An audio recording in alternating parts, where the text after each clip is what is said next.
Bueno, pues esta semana hemos estado con un grupo del diplomado que están con el compañero Landu haciendo un poco la preparación de los capellasa para llevar a cabo el NIA Finch, ya que nosotros sabemos que hay un peligro con el NIA Finch, que es que los profesores lo lleven y lo usen solo las actividades que hay en el libro, y realmente lo importante es el libro del capellasa, donde se explica muy bien cuáles son todas las actividades orales que tiene que hacer, de interacción que tiene que hacer el profesor antes de afianzar un poco con el libro todo el proceso que se hace anteriormente. Entonces, bueno, por una parte hemos estado trabajando eso y por otra parte hemos estado explicando bien cuáles son los fundamentos de esta metodología, cómo hemos llegado a hacer el NIA Finch, y lo hemos destripado un poco, ¿no? Primero hemos visto de dónde sacamos las 10 unidades y las actividades, la tarea final que tiene que hacer cada alumno, cómo ha sido adecuada del marco europeo de referencia de las lenguas a la realidad NASA. Hemos jugado un poco con eso y han comprendido por qué hemos llegado a esas 10 unidades. Luego hemos visto cómo sacamos los contenidos a enseñar, contenidos comunicativos, contenidos lingüísticos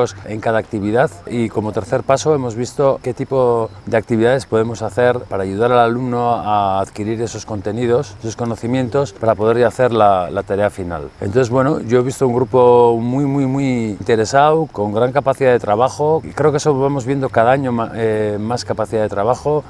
Mucho interés, las valoraciones que nos han hecho han sido muy positivas, el feedback que hemos recibido de ellos también para nosotros es muy válido, qué es lo que les resulta fácil, qué les resulta difícil. En una segunda parte lo que hemos hecho ha sido, visto el NIA Finch, nosotros estamos preparando ya el ENS Finch, que es el nivel 2, y entonces han participado ellos también en ver qué actividades podemos elegir, qué contenidos salen de ahí. Entonces, bueno, ya ellos también se han dado cuenta de cuál es el proceso de preparación de materiales y todo esto. Bueno, en la reunión que tuvimos con las autoridades sí que cada vez hay más conciencia de que darle soluciones, y eso supone poner personal,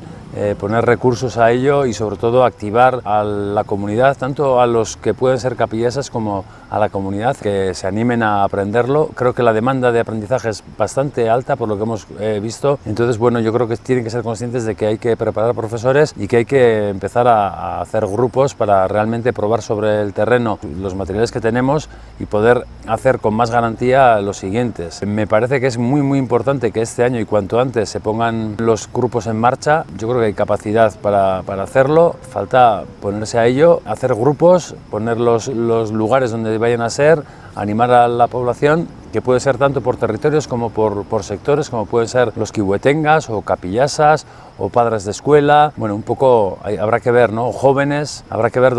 qué tipo de grupos, pero es importante poner ahora mismo 4 o 5 grupos en marcha para poder probar los materiales, testar, hacer un diagnóstico de qué es lo que sale bien, lo que sale mal, para luego que esto vaya increciendo, pero exponencialmente, porque realmente si esto va bien, en 4 o 5 años tendría que haber una invasión de grupos de escuelas de adultos que realmente va a ser lo que haga notar que el Nasayugue sube fuertemente, porque las escuelas ya van a ir subiendo, pero es muy importante que los niños vean que los adultos también hacen el esfuerzo de aprenderlo, y que no es una cosa de niños, sino que es una cosa de adultos. Y el tener escuelas de adultos hará que la lengua se extienda a otros ámbitos de uso, que el corpus mismo de la lengua se vaya desarrollando, y bueno, es otro motor del proceso de revitalización, y es uno de los motores importantes encima. Entonces hay que darle soluciones ya. Yo creo que las autoridades han entendido esto y que van a ponerse a ello.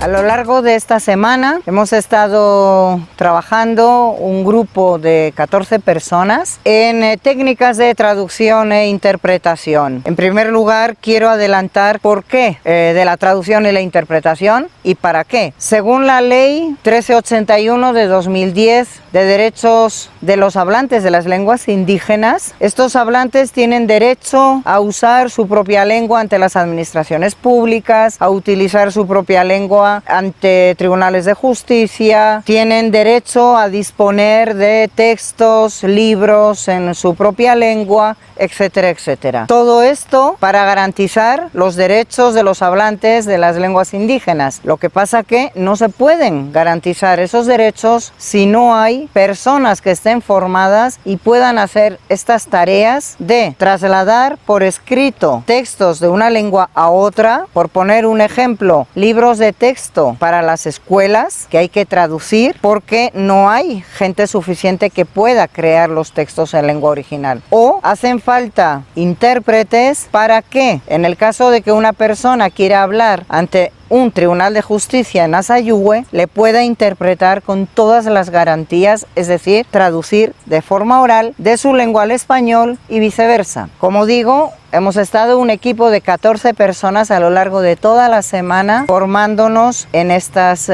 técnicas. El objetivo es tener personas bien formadas para que puedan responder a esas tareas que van a ser muy importantes en el futuro ya inmediato y también, lógicamente, a medio y más largo plazo para la revitalización y para un uso normalizado de la lengua Nasayugüe. También hemos tenido encuentros con las autoridades de la comunidad a los que hemos transmitido la importancia de todo lo que venía hablando de los derechos lingüísticos, de la alfabetización de adultos. Hemos visto una mayor y una importante sensibilización de las autoridades respecto al tema. Desde que empezamos desde Garavide a venir a acompañar a los compañeros en NASA en estas tareas de revitalización, realmente estamos viendo una evolución muy positiva en esa toma de conciencia que es fundamental porque van a ser ellos los que van a tener que buscar y poner a disposición de los técnicos todo tipo de recursos, tanto humanos como económicos, para que pueda ser realidad todo este objetivo de revitalización de la lengua. Desde aquí quiero lanzar un mensaje de petición de apoyo a las instituciones para que